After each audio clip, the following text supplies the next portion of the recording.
Bienvenidos estudiantes de epistemología a la segunda clase de revelación, tercer tema del tema general, sexta clase.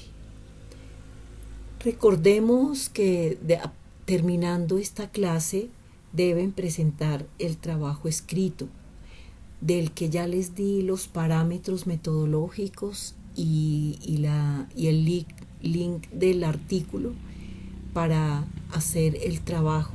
Tanto en la plataforma Moodle como en el correo les he especificado los parámetros para realizar este trabajo. Bien, habíamos quedado viendo las dos clases de revelación, que es la revelación general y la revelación especial. Veíamos entonces que la revelación especial es la inspiración, es iluminación, es la revelación de manera sobrenatural, personal, subjetiva y directa, recibida del mismo Dios desde lo alto. Es fundamentalmente un suceso interior, subjetivo de iluminación sobrenatural. Es cuando Dios desencadena sobrenaturalmente en el interior del individuo, incluyendo su intelecto. Veamos por qué el intelecto está incluido. Por un lado, porque la revelación encierra misterio. ¿Y qué es el misterio? No es aquello que deja de serlo tras haber sido revelado. Continúa el misterio. Y creo que todos lo hemos comprobado. No es lo que podemos descubrir mediante una actitud cognoscitiva, metódica. Misterio aparece cuando la razón se ve conducida más allá de sí misma, a su fondo y abismo, al hecho original de que hay algo y no hay nada. El misterio aparece objetivamente con el milagro y aparece subjetivamente con el éxtasis. Un auténtico milagro es la revelación especial, que viene del griego semeón. El milagro viene del griego semeón, signo, señal, acontecimiento, signo. Asombroso, insólito, trastornador, que nos remite al misterio del ser. Es un acontecimiento signo en una experiencia extática. Nos deja extáticos ante esa impresión, ante ese misterio, que en ese momento no lo podemos describir. Vemos dentro de la revelación especial, nos muestra qué es santidad. El hombre como sujeto de revelación es la santidad. ¿Por qué? Porque ser santo o iniciar, nosotros no somos santos, no somos perfectos, pero sí perfectibles cuando estamos de la mano de Dios, porque Él es el que nos transforma. Porque santidad no es perfección personal, sino es el observarnos cada día a nosotros mismos para saber de nuestras dificultades, de nuestras carencias y vernos con humildad para saber qué somos, qué hacemos, hacia dónde vamos. Es la transparencia en el fondo del ser cuando nos miramos a nosotros mismos, cuando no hay engaño y cuando estamos pegaditos de la mano de Dios en oración y súplica y humildad. Porque recordemos que a Dios no le gustan los sacrificios, sino un corazón contrito y humillado. Es la llenura del Espíritu Santo, apartados del pecado. Cuando nos apartamos del pecado, cuando Dios nos ha llamado y nos apartamos del pecado, empezamos el camino de la santidad. Dentro de la revelación especial vemos la inspiración. La inspiración en el plano sobrenatural, porque hay otra inspiración en el mundo secular, por decirlo de alguna manera. La inspiración en el plano sobrenatural es la acción del Espíritu Santo, recordemos, esa inspiración que se da en los escritores humanos de la Biblia para registrar lo que Dios quería sin falla ni error. Veamos en 2 de Timoteo 3, del 16 al 17. Toda la escritura es inspirada por Dios y útil para enseñar, para reprender, para corregir y para instruir en la justicia, a fin de que el siervo de Dios esté enteramente capacitado para toda buena obra. Esto nos lo está diciendo para sustentando la inspiración sobrenatural. Y vemos Dios cómo usa a los escritores humanos de la Biblia, les da esa inspiración divina. Es por medio del Espíritu Santo, lo sabemos. Ya en el plano natural, la inspiración es ese estímulo o impulso que lleva al artista a la creación de su obra. En el marco de la fe, recordemos que hay varias clases de fe. Mientras en la inspiración divina vemos la fe como el don del Espíritu Santo, que es el combustible de los milagros. Es como ese grano de mostaza que se reproduce. Pero en el plano natural la inspiración es de ese estímulo e impulso que lleva al artista a la creación de su obra. Está en el marco de la fe. Ahí vemos la fe intelectual. La fe intelectual, nosotros tenemos fe y creemos, por ejemplo, que en el descubrimiento de América. Entonces, esa es la fe en el plano natural. Es cierto tipo de inspiración o revelación para elaborar, escribir o predicar un mensaje. Veamos en Juan 4:1. Jesús se enteró de que los fariseos sabían que él estaba haciendo y bautizando más discípulos que Juan. Es ese tipo de fe que tenían los fariseos. Vemos entonces la iluminación, que es un tema que hemos ya tratado, es la iluminación dentro de la revelación. Entonces vemos que experimentar la iluminadora conversión a Cristo, primero creyendo en Él. Ahí está presente la iluminación. Es experimentar la iluminadora conversión a Cristo, primero creyendo en Él. Y consecuencia es la convicción de que la Biblia es la inspirada revelación de Dios al hombre. Ningún individuo recibe la revelación para sí mismo, también implícitamente para todos los grupos, para la humanidad entera, dice Paul Tillich. Hay un pasaje que evidencia cómo la iluminación es para todos. Dios nos da la iluminación a todos, pero no todos la recibimos. Muchos la rechazamos. Hay un pasaje que nos muestra muy claramente esta situación, que es Hechos 7:51. Dice: tercos, duros de corazón y torpes de oídos. Ustedes son iguales que sus antepasados. Siempre resisten al Espíritu Santo. Nosotros lo resistimos. Y no podemos decir que nosotros no, porque antes de conocer a Cristo, nosotros precisamente nos resistíamos. No queríamos que nos hablaran de Dios. Estábamos perdidos, ¿no? Veamos entonces en 1 Corintios 14:26. ¿Qué concluimos, hermanos? Que cuando se reúnan cada uno puede tener un himno, una enseñanza, una revelación, un mensaje en lenguas o una interpretación. Todo esto debe hacerse para la edificación de la iglesia. Entonces, seguimos viendo cómo todos poseemos la iluminación porque Dios nos las da. Dios nos ilumina a buenos y malos. Es como cuando decimos que el sol sale para todos. Dios a todos nos ilumina, pero no todos aceptamos esa iluminación. O más bien, no todos la encauzamos por donde debe encauzarse. La iluminación, como estaba diciendo, dice C.S. Lewis: creo en el cristianismo como creo que ha salido el sol, no solo porque lo veo, sino porque gracias a él veo todo lo demás. Nos está diciendo que a través de la iluminación, cuando nos disponemos a ella, cuando la aceptamos, lo vemos todo. O sea que Dios nos ha dotado de herramientas, de procedimientos, de todo, para que lo veamos, para que aprendamos a verlo, para que aprendamos a escucharlo. Dice acá: el sol no necesita ningún rótulo para que se le distinga de la oscuridad.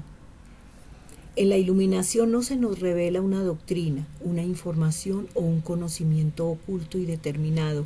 Se nos revela la persona de Jesús de Nazaret. Él es quien se nos revela. sabemos que la iluminación cuenta con un carácter selectivo. Y aquí estamos viendo, ¿no? No todos son iluminados, y entre los que lo son, no todos lo son en el mismo grado o proporción. Es decir, no todos reciben la iluminación, pero los que son los iluminados tienen también una clasificación. Hay grados de iluminación. ¿Por qué? Depende nuestra disposición, depende del despojo que tengamos de todo lo material para llegar a esa trascendencia.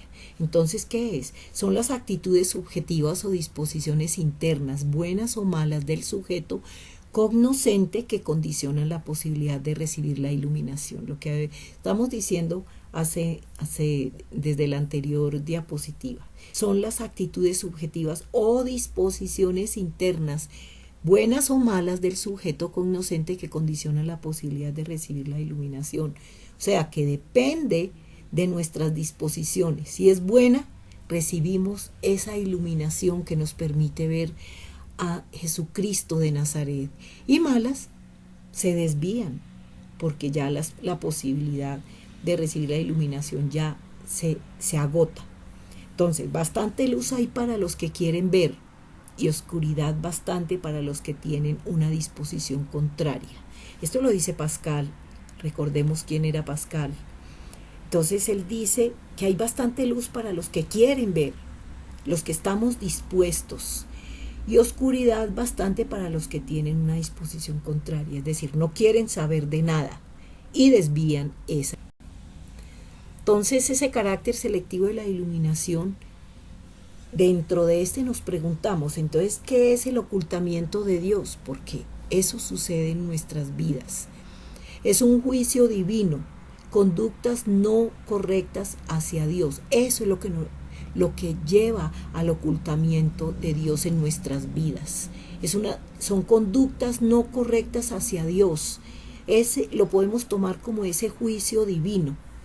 Es una invocación con actitud desafiante. Cuando nos acercamos a Dios con una actitud desafiante, de orden, que prime nuestra voluntad, cuando prima nuestra voluntad sobre lo que estamos pidiéndole a Dios.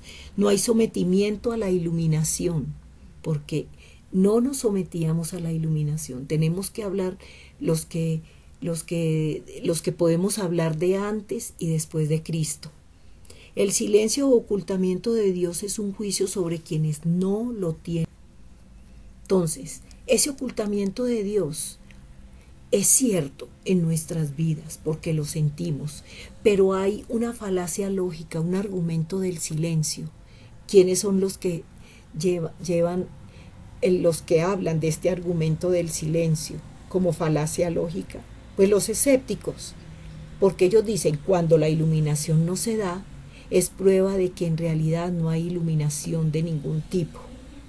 Lo llaman la no evidencia para justificar que Dios no existe. Entonces, esas razones que justifican el ocultamiento de Dios, que no tienen que ver con las actitudes humanas, es la alienación humana de Dios. Es decir, se oculta Dios a nuestras vidas. A veces decimos, Dios no me escucha.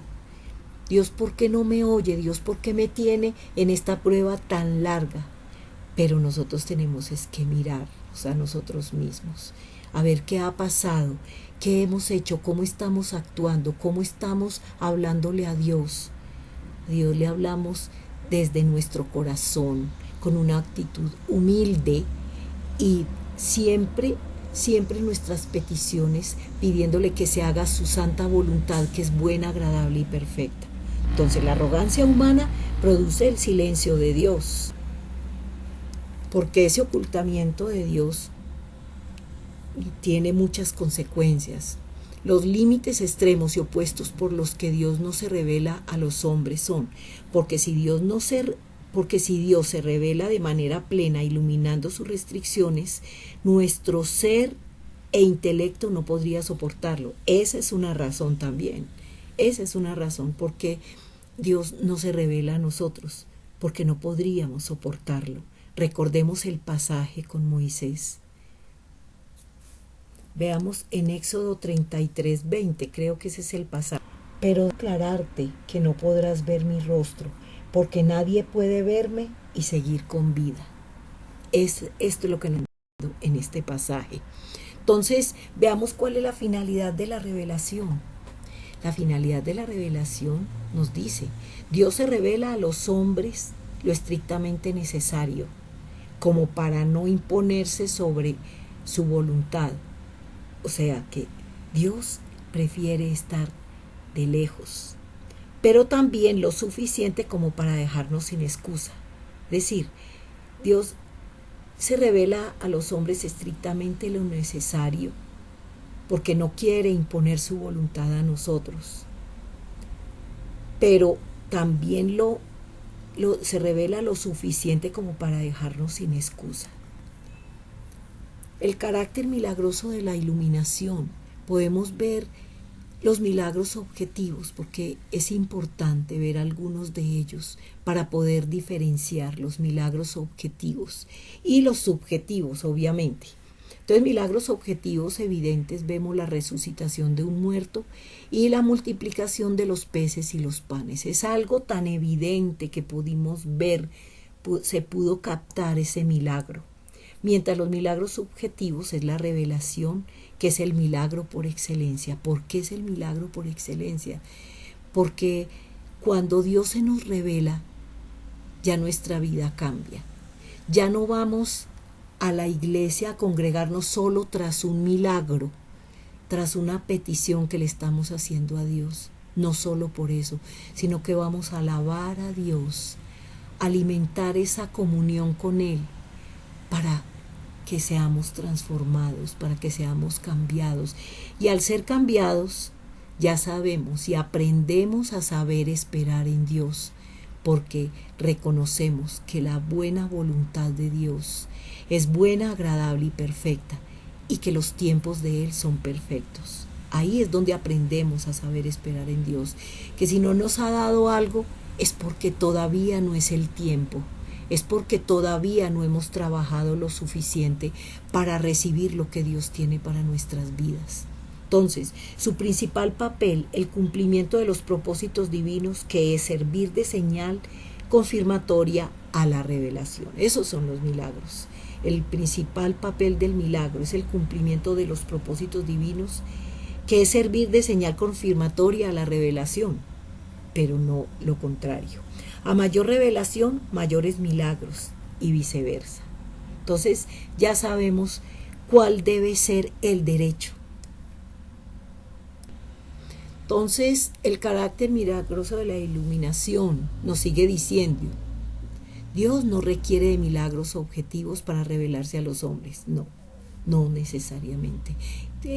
Ya ocupan como un segundo lugar los milagros objetivos, ¿no es cierto?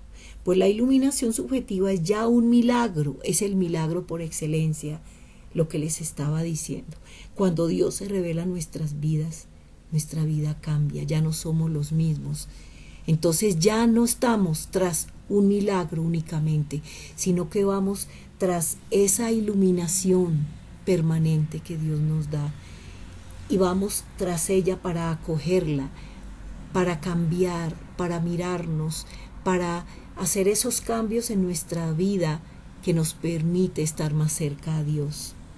La revelación de Jesucristo es tan evidente y directa a los corazones dispuestos que no necesita estar mediada por milagros objetivos. Veamos el agente divino de la iluminación. El agente o persona divina determinante en la iluminación es el Logos o Verbo, Hijo de Dios. Es la segunda persona de la Trinidad divina encarnada como hombre. Esto debemos tenerlo presente. La iluminación del Espíritu Santo es la que conduce a los seres humanos a la verdad, corrigiendo de paso nuestras estrechas concepciones formales sobre la noción de verdad. Veamos en Juan 14:6 que nos dice: Yo soy el camino, la verdad y la vida, le contestó Jesús. Nadie llega al Padre sino por mí. Entonces, esta porción bíblica confirma lo que nos estaba diciendo ahí. Es cuando corregimos de paso nuestras estrechas concepciones formales sobre la noción de verdad, porque y conoceremos la verdad y la verdad nos hará libres. Yo pienso que en la palabra de Dios nos está hablando siempre. Veamos ahora las perspectivas, las perspectivas que encontramos dentro de la iluminación. Es decir, tenemos 4 perspectivas en nuestra vida natural, digámoslo así, desde nuestra vida natural. Vemos la perspectiva inmediata, que es la observación de la realidad inmediata. Vemos la perspectiva de trasfondo, es cuando vemos la situación completa, el pensamiento está incluido el pensamiento racional. Y vemos la perspectiva de la tumba, que es posición existencialista, esencia, presencia, pensamiento intuitivo. ¿Qué somos? Responde a esa pregunta. Y la perspectiva eterna, que es el nivel alto de iluminación, está el pensamiento intuitivo. Nos preguntamos de qué depende que lleguemos a este nivel. Veamos más específicamente estos niveles o estas perspectivas en nuestra vida, cómo las estamos manejando. Vemos entonces la perspectiva inmediata, que nos expone a no mirarnos más allá de nuestras narices. Es cuando nos enfrascamos en una situación, en un problema, y lo miramos desde todas las perspectivas. Lo vemos, pero solo nos quedamos en el problema, no vemos más allá. Nos enfrascamos en él y alimentamos esa preocupación, esa dependencia del problema, porque no vemos más allá. Solo nos permite ver ciertos aspectos de la realidad que nos conducen a adoptar actitudes extremas. Vemos un ejemplo en Jonás 4:6. Para aliviarlo de su malestar, Dios el Señor dispuso una planta, la cual creció hasta cubrirle a Jonás la cabeza con su sombra. Jonás se alegró muchísimo por la planta. Vemos ese conformismo de Jonás, que no fue recursivo. Él por su propia cuenta no solucionó la dificultad que estaba pasando. No buscó otras perspectivas. Entonces, o nos volvemos trágicos o nos volvemos superficiales e ingenuamente triunfalistas cuando nos quedamos en la perspectiva inmediata. No damos rienda suelta a nuestra creación, a nuestro ingenio, a nuestras ideas, para poder ver otras posibilidades. La perspectiva de trasfondo va un poco más allá. Para Miguel de Unamuno, escritor español, filósofo, los libros de la Biblia que expresarían la perspectiva inmediata y la de trasfondo son Job y Eclesiastés. Ahí tenemos un ejemplo para leerlo detenidamente. Perspectiva de trasfondo, la que Dios quiso mostrarle a Job en medio de su prueba. Por eso vamos a leer entonces Job 31 hasta donde. Job 42 del 2 al 3 dice: yo sé bien que tú lo puedes todo, que no es posible frustrar ninguno de tus planes. ¿Quién es este? Has preguntado, que sin conocimiento oscurece mi consejo. Reconozco que he hablado de cosas que no alcanzo a comprender, de cosas demasiado maravillosas que me son desconocidas.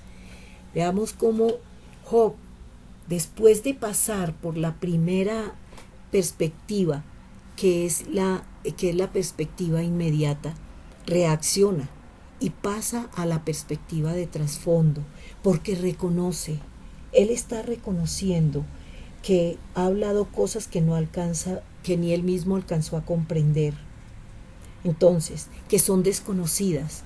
Entonces, él trascendió a la segunda perspectiva, que es la perspectiva de trasfondo. Entonces, Job expresa magistralmente el sentimiento de la vida trágica, ¿no es cierto? Eclesiastés, el sentimiento de la vida continua. Eso es Eclesiastés. Representa el sentimiento. La perspectiva de la tumba en Eclesiastés es el primer libro de la historia que tiene además un enfoque similar al del existencialismo moderno. Recordemos que Salomón es el primer existencialista. Es cierto que Kierkegaard es el padre del existencialismo cristiano protestante, pero vemos cómo Salomón fue el primer existencialista y en Eclesiastés podemos ver las dos posiciones, antes, antes y después, en un existencialismo ateo y en un existencialismo teísta, porque en la parte inicial vemos esa desazón en él, esa falta de interés en la vida, como ve la vida como algo que no vale tanto. Vemos, pero a partir del versículo 12 es cuando reacciona y empieza a encontrar a Jesús, empieza a encontrar a ese Dios vivo, ese Dios real, y empieza ese existencialismo esencial, no material. Entonces, Salomón, bajo la inspiración del Espíritu Santo, se adelantó a los existencialistas modernos, para llevarnos a considerar la perspectiva de la tumba. Veamos en Eclesiastés 9:10: y todo lo que te venga a la mano, hazlo con todo empeño, porque en el sepulcro a donde te diriges no hay trabajo, ni planes, ni conocimiento, ni sabiduría. Vemos entonces cómo él pasa a la otra instancia, a la otra parte, que ya en la que, porque ha trascendido de la primera instancia, ha trascendido de ese existencialismo ateo que vemos que en el que prima la materia y no la esencia, pero pasa de ese existencialismo ateo al existencialismo teísta, que es la esencia. A través de la perspectiva de la tumba, veía las cosas desde el horizonte de la muerte, desde el reducido punto de vista de lo que se hace en esta vida. Vemos ahora, tenemos la perspectiva eterna, que hunde sus raíces en el carácter incondicional de la fe. Es la perspectiva interna. Vemos cómo en estas perspectivas trascendemos en la parte espiritual, en la vida eterna. Está llamada a sostenernos con la convicción de que las desgracias temporales eventuales no admiten comparación con las bendiciones eternas que nos están reservadas por Dios. Romanos 8:18 dice: de hecho, considero que en nada se comparan los sufrimientos actuales con la gloria que habrá de revelarse en nosotros. Es decir, prepararnos para la vida eterna, anhelarla, porque el versículo nos dice cómo va a ser, porque nos dice que en nada se comparan los sufrimientos actuales con la gloria que habrá de revelarse en nosotros. Entonces, esa perspectiva eterna es a la que debemos poner atención, es a la que debemos dirigirnos. Cristo va más allá de la perspectiva inmediata, la de trasfondo y la de la tumba.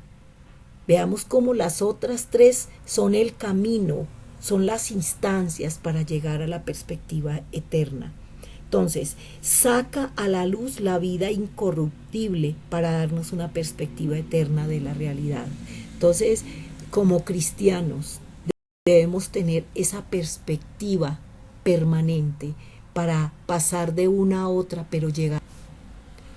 Vemos entonces cómo la iluminación en las perspectivas es tan necesario tenerlo en nuestras vidas, porque o si no, nos enfrascamos en los problemas y nos quedamos en la perspectiva inmediata, nos enfrascamos en los problemas cotidianos, perdemos la fe, nos apartamos de Dios, no somos un testimonio para los demás, no somos un testimonio vivo de la presencia de Dios en nuestras vidas. Eso es lo que pasa cuando nos quedamos en la primera perspectiva.